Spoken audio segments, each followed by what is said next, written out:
I am motivated by the examples of the kinds of people who were involved in the Nashville movement, specifically of the modern civil rights movement.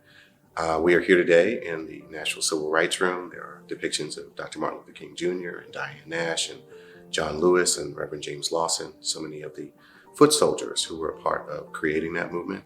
And so when I need some inspiration, I come to places like this to be inspired, to be encouraged, and to see examples of how practically and pragmatically organizing, movement building, and the work of coming together to form and defend human rights can be done, both here in the city of Nashville and in the world.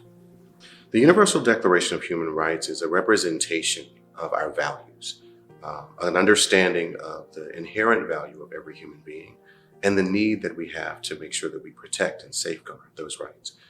We need to be familiar with that declaration because it is a very clear articulation of what it is that we want to do, what it is we're hoping and striving to build in this community that we want to be beloved, and the ways in which we can work together to make that possible.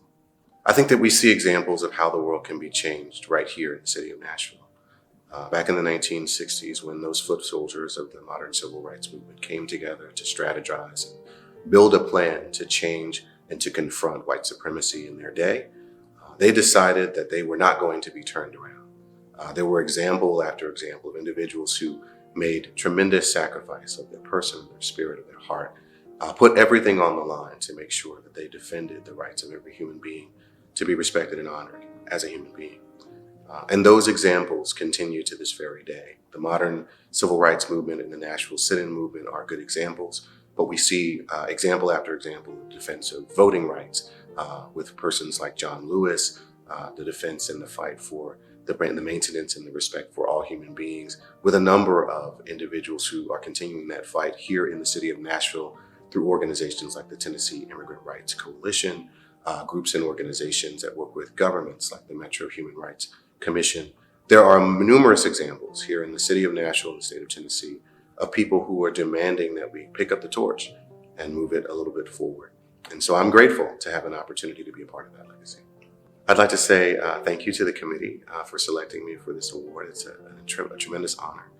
I'm reminded at moments like this, that I come from folk in Baton Rouge, Louisiana, who are very humble, very simple folk. My grandmother is looking down today, I'm sure very proud of what it is that we are accomplishing together. I'm grateful for the work that is being done and for those who come before me and who were so honored as well by this committee and by others. And we all have a role to play in this struggle. And I'm grateful to be able to make a contribution in whatever way I can.